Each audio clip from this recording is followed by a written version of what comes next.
Masechet Moed Katan, traité Moed Katan, feuille numéro 6 d'Avav, quatrième ligne.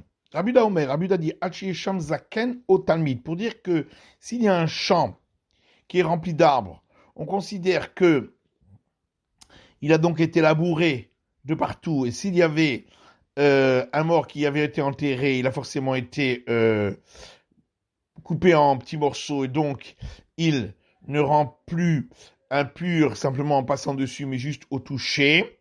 Pour ça, il faudrait qu'il y ait un homme sage d'un certain âge ou un disciple de sage qui vienne confirmer qu'effectivement il a été entièrement labouré. Le fichier n'accorde d'avoir parce que tout le monde n'est pas connaisseur de cette chose-là. Amarabaye Abaye dit, Shpamina, de là on apprend. Sobami Rabanan di Kabematak, lorsqu'il y a un jeune disciple de sage dans un endroit, tout ce qui se passe à cet endroit, et il en a la responsabilité, et c'est pourquoi on tient compte de sa déclaration. Amarabuda, Matsaevel Metsuyenet, Rabuda dit, si on trouve une pierre sur laquelle il y a un marquage d'une tombe,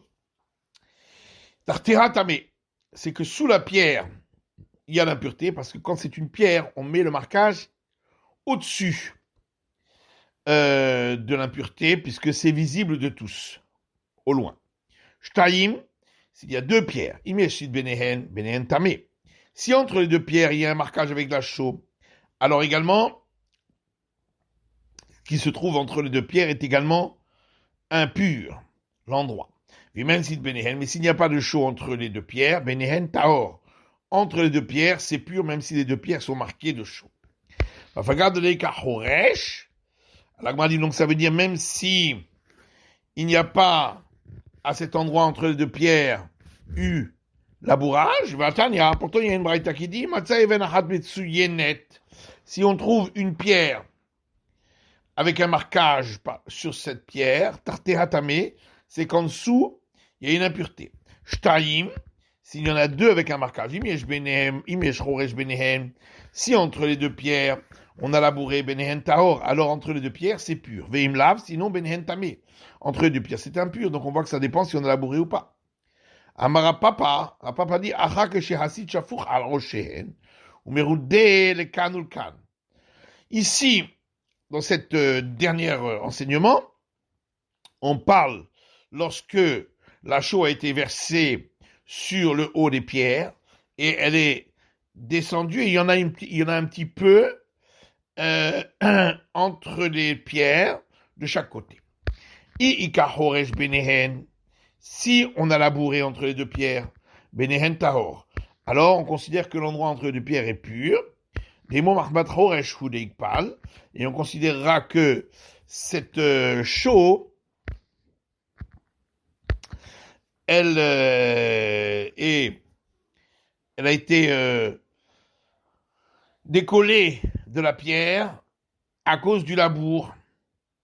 Donc le soc de la charrue et la charrue ont décollé cette chaux, et donc en vérité il n'y a rien d'impur entre les deux pierres. Veila, et sinon si de benebenehu tamé.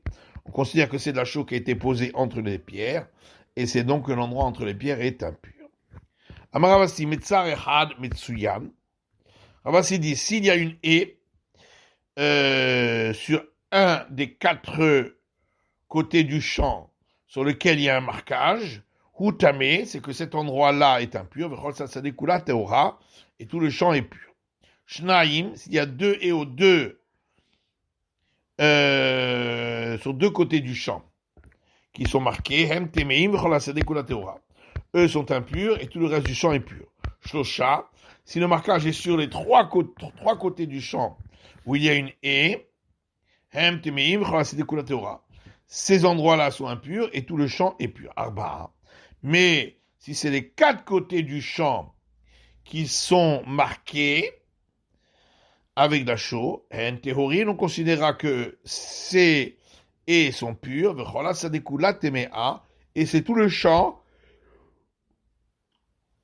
qui est impur, c'est pourquoi elle a été marquée sur les 4 côtés.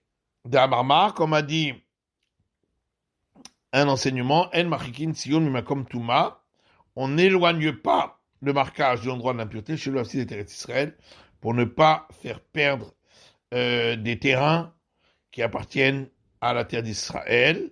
Et donc, forcément, si c'est que sur un, deux ou trois côtés, on considère que l'impureté est sur place et qu'elle n'a pas été éloignée. Yotzin, Afalakilaim. Dans la Mishnah, on a dit qu'on sort également pendant les demi-fêtes pour vérifier dans les champs s'il n'y a pas des pousses qui ont poussé en mélange de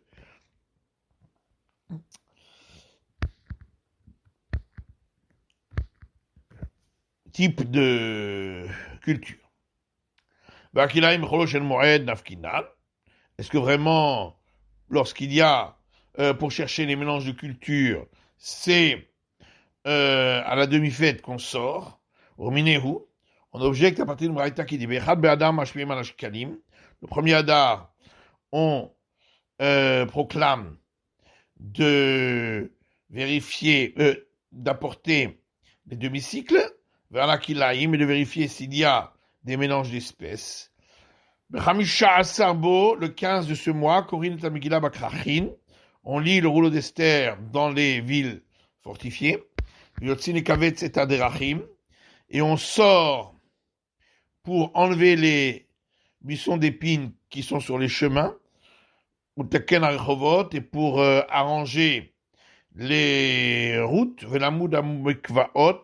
et pour mesurer les bassins rituels, tout cela pour ceux qui vont monter au fait de pèlerinage, mais on fait tout ce qui est nécessaire pour le public. Et on marque les tombes, et on sort pour vérifier s'il n'y a pas eu des mélanges d'espèces qui ont poussé. Donc, pourquoi on ressort à nouveau à la demi-fête, puisqu'on est déjà sorti au mois de Hadar.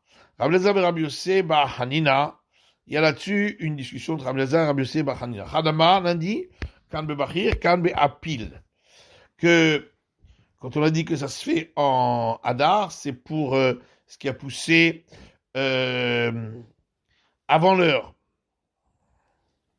prématurément.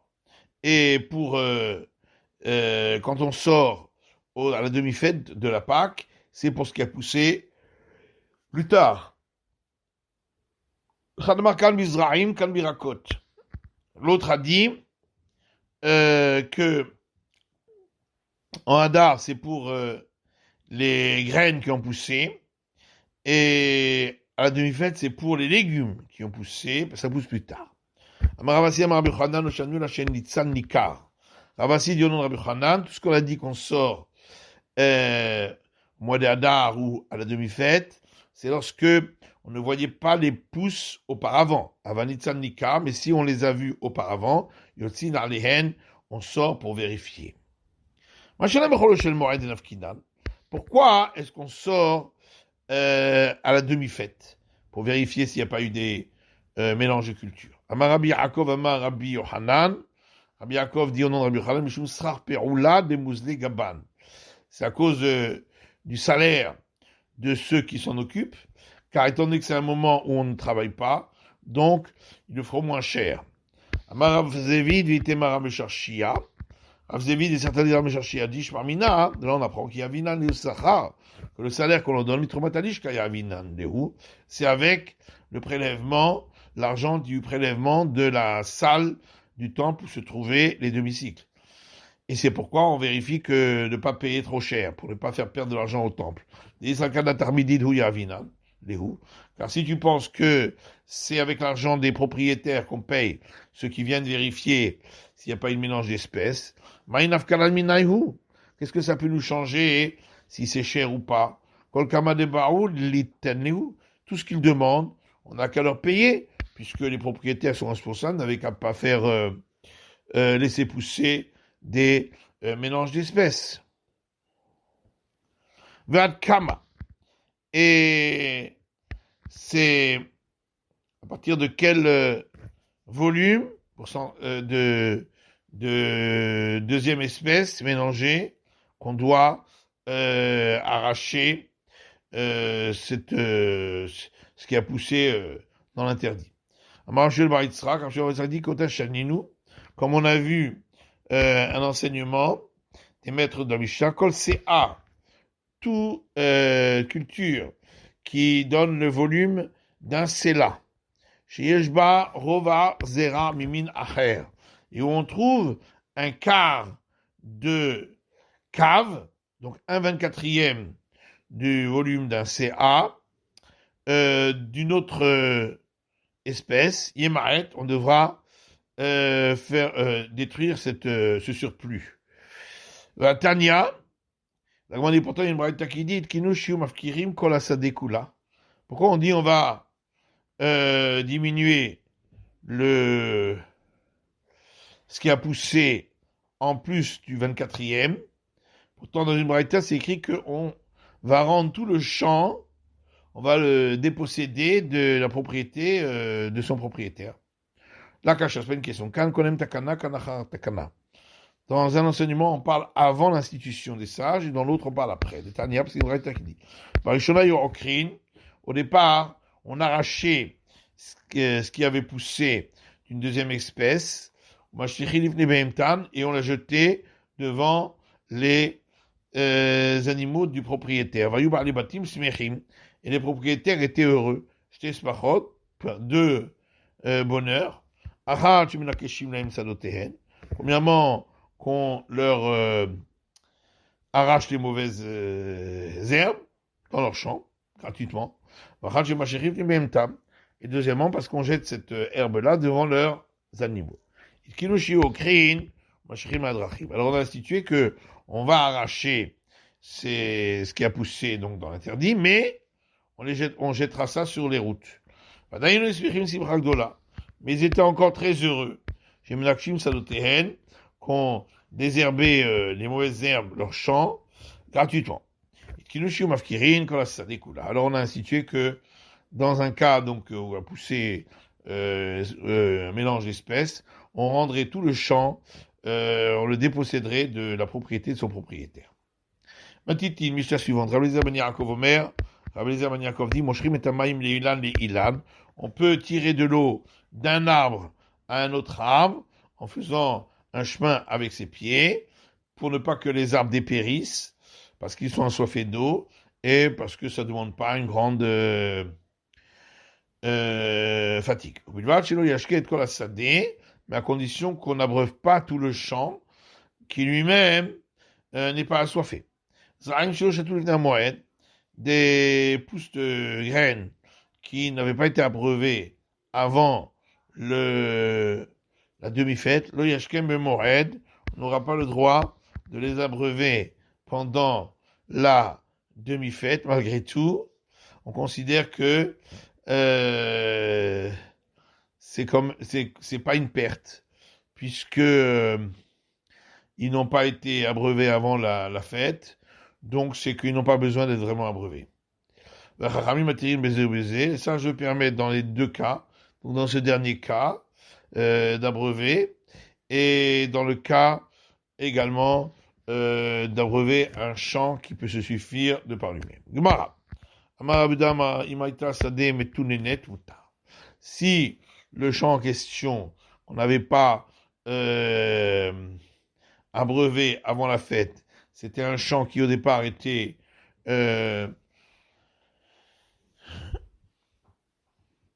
humide et ensuite il s'est desséché. Dans ce cas-là, c'est permis dans tous les cas, même si c'est un champ qui pourrait se suffire par lui-même en général. Tanya Namiachi, il y a une braïta qui dit la même chose que chez Amroasso, la Shkotan de Moed. Quand on a dit qu'on n'a pas le droit d'abreuver un champ pendant la demi-fête, l'Ambrou et la Bezraim chez le Chatou, Milifne Moed. On ne parle que de graines qui n'ont pas été abreuvées avant la fête. Donc on n'a pas besoin de les abreuver vraiment pendant la fête. Aval Zraim chez Chatou, Milifne Moed. Mais s'il s'agit de graines qui ont été abreuvées avant la demi-fête, on a le droit de les abreuver pendant la demi-fête parce que ça montre qu'ils ont besoin d'être abreuvés. Si le champ qui peut se suffire de sa propre eau était un champ qui au départ était humide et ensuite il s'est desséché, ou tard, on permettra de l'irriguer parce que sinon il y aurait une perte. Ça dégaride mais on n'irrigue pas un champ qui reste toujours sec pendant la demi-fête parce que si on le laisse toujours sec, c'est qu'on n'a pas besoin de l'abreuver. Les sages, eux, permettent dans les deux cas, comme on l'avait vu auparavant, de d'irriguer même ce qui n'avait pas été irrigué avant la fête, et même lorsque c'est un champ qui peut se suffire à lui-même. Amar Ravina, Shparmina, Ravina dit, on entend de là, Hay tarbitza share le tarbutse bechola de moada.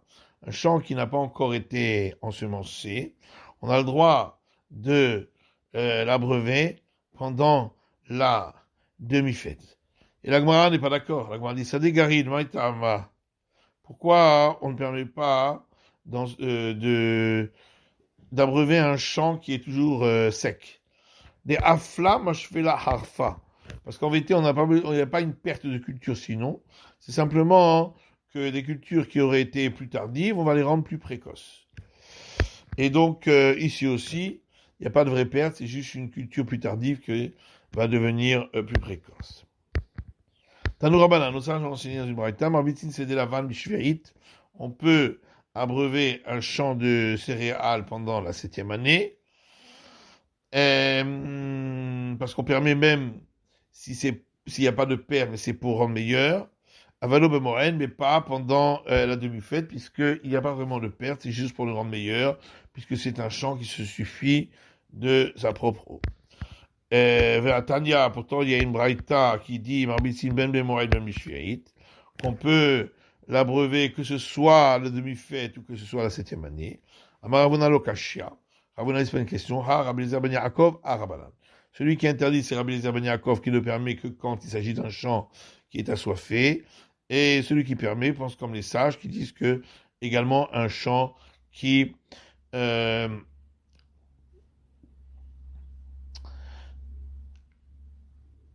pouvait se suffire à lui-même s'il y a une nécessité. Tania Ida, autre braïta, Marbitit de la vanne et Rev Shvi'it. On peut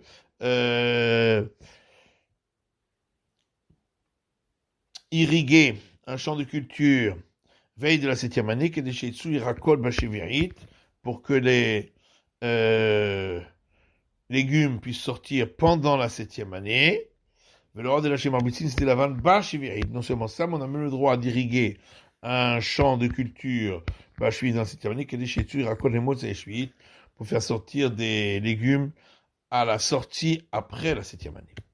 Matiti, Mishnah suivante, ça dit Netaïchout, on peut capturer les taupes qui dégradent les champs de culture, etc., Vet Arbarim, ainsi que les rats, Misadé à Ilan ou Misadé à Lavan, que ce soit d'un champ d'arbres ou d'un champ de culture, Kedarko, on peut le faire de manière normale, Bémoret, pendant la demi-fête, ou Bashevi'it, et la 7e année. Vachachamim, les sages, eux, disent, Misadé à Ilan, Kedarko. Si c'est un champ d'arbres, on peut les chasser, capturer de manière normale, puisqu'il y aurait une très grande perte si s'attaquait aux arbres. C'est à la vanne, si c'est un champ de culture, chez l'autre que d'arco, on ne permettra que si on le fait pas de manière habituelle, parce qu'il n'y a pas une grande perte. On a le droit de colmater une brèche pendant les jours de demi-fête ou Bashevi'it et la 7e année. Pendant cette 7e année, on permet même de construire normalement, puisqu'il ne s'agit pas d'un travail de culture. Mara, Mai Ishut. C'est quoi ici quand on parle de Ishut, qu'on a traduit par taupe? Maravuda Bere, Ravuda,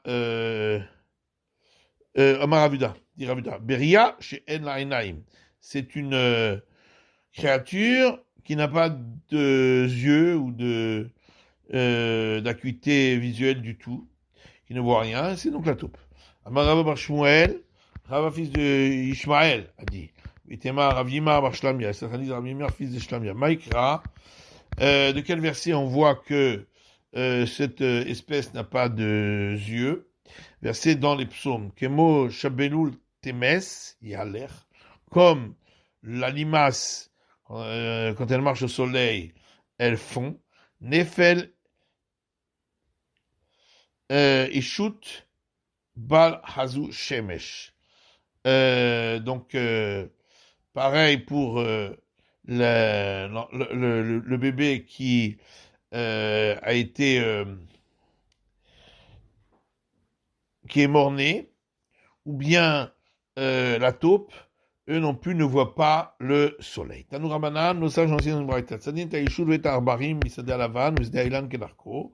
On peut capturer ou chasser des taupes et des rats d'un champ de culture et d'un champ d'arbres de manière normale. Machivin Choren et Malim, et on peut détruire les trous de fourmilières qui ont été faits dans le champ. Ketsan Machivin, comment on les détruit? Ravan Shim Gamliel Omer, Mevir Afar, Mechonze, Venten Dorchonze. On prend de la poussière de ce trou de fourmilière et on la met dans un autre trou de fourmilière, Ven Cholkim Zedze, et les fourmis ne savent plus où elles sont et elles s'écrasent les unes les autres et elles meurent d'étouffement. Amar Ravima Bar Shlamia Mishmed Abaye, Ravima Bar Shlamia du nom d'Abaye, vous, les Kaïb Itravre de Nara. On parle que les deux trous de fourmilière se trouvent sur deux côtés d'un fleuve ou d'un cours d'eau, et donc les unes ne connaissent pas l'autre. Vehudeleka Gishra, et ça m'enseigne n'y a pas de pont, car sinon elles peuvent passer sur le pont. Vehudeleka Gamla, qu'il n'y a pas non plus de petites planches pour pouvoir traverser le plan d'eau. Vehudeleka Mitzra, qu'il n'y a pas non plus toute petite une planche très très étroite et où on se tient avec une corde. Al-Kama, Al-Parsa. Et jusqu'à quelle distance on autorise? C'est seulement si elles sont éloignées aussi d'une parsa, environ 4 km. C'est la fin de l'étude du DAF Vav de la feuille numéro 6.